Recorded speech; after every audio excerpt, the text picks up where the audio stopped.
नमस्कार, मी श्रुती. तुमचं सगळ्यांचं स्वागत आहे आपल्या चॅनेलमध्ये. आज मी तुम्हाला माझं घरगुती हर्बल ऑइल कसं बनवते ते अगदी सोप्या पद्धतीत दाखवणार आहे. आजकाल धूळ, प्रदूषण, ताणतणाव आणि चुकीच्या आहारामुळं केस गळणे, कोंडा होणे, केस पांढरे होणे, केसांची वाढ थांबणे अशा अनेक समस्या निर्माण होतात. अशा वेळी नैसर्गिक घटकांपासून तयार केलेलं हर्बल ऑइल केसांसाठी खूप फायदेशीर ठरू शकतं. हे ऑइल बनवण्यासाठी मी वापरत आहे खोबरेल तेल, कढीपत्ता, मेथी, आवळा, भृंगराज, जास्वंदाची फुलं, कोरफड या घटकांनी केसांना वेगवेगळे फायदे होतात.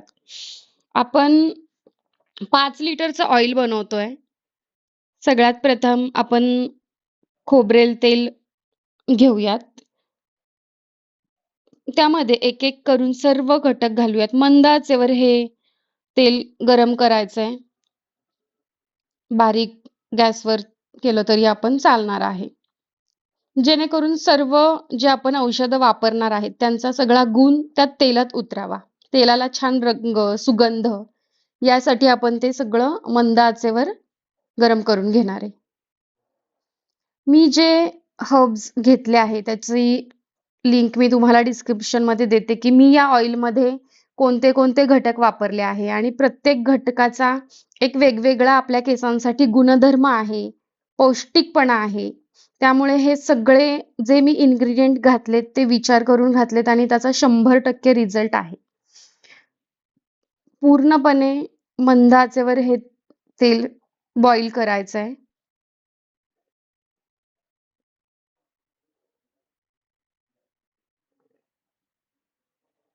साधारण 45 मिनिट्स टू 90 मिनिट्सच्या पिरियडमध्ये ते उकळून घ्यायचंय. एकदम माईल्ड गॅसवर. कोरफड, गुलाबाची फुलं सगळे घटक मी घातलेत त्यात.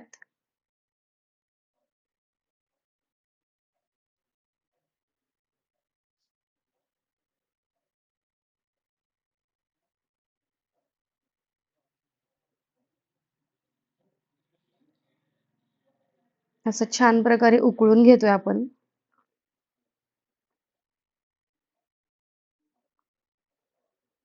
आपण तेल बनवताना सुरुवातीला जे कोकोनट ऑइल घेतलंय, त्याच्यामध्ये आपण अजून 5 ऑइल मिक्स केलेले आहेत.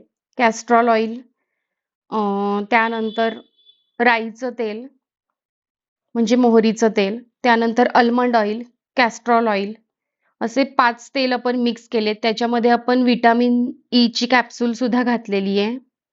हे 5 ऑइल मिक्स करून आपण हे ऑइल बनवलेलं आहे. ऑइल जेव्हा आपण बॉईल करतो, तेव्हा इतकं बॉईल करू नका, की त्याचा अगदी धूर वगैरे होईल. 45 minutes to 90 minutes sufficient timing आहे. त्या टाईममध्ये तुम्ही बॉईल करू शकता. मध्ये-मध्ये तुम्ही हलवा, की जेणेकरून ते इन्ग्रीडियंट आहेत, ते तेलामध्ये मिक्स व्हायला मदत होईल. त्याच्यामुळे मध्ये-मध्ये आपण चमच्यानी ते हलवून घेऊयात. अशा प्रकारे आपलं तेल तयार झालंय. हे तेल मी रात्रभर तसंच ठेवलं होतं. त्यानंतर मी ते गाळून घेतलं आणि गाळून घेताना सुद्धा 2दा गाळून घ्यायचंय, कारण त्याचे लम्प्स किंवा बारीक-बारीक जे घटक असतात, ते मध्ये-मध्ये आपल्याला लागू नये यासाठी 2दा किंवा वाटलंच तर 3दा सुद्धा तुम्ही गाळून घेऊ शकता. पण एकदा गाळून होत नाही. 2दा किंवा 3दा गाळावंच लागतं. बघताय तुम्ही त्या चाळणीमध्ये एंड्सला असे काळे-काळे थोडे कण राहिलेत हर्ब्सचे. त्याच्यामुळे तुम्ही 2दा गाळून घेणं मस्ट आहे. 100 mlच्या बॉटल रेडी आहेत. आपल्या एवढ्या सगळ्या बॉटल झाल्यात. ऑर्डरसाठी या नंबर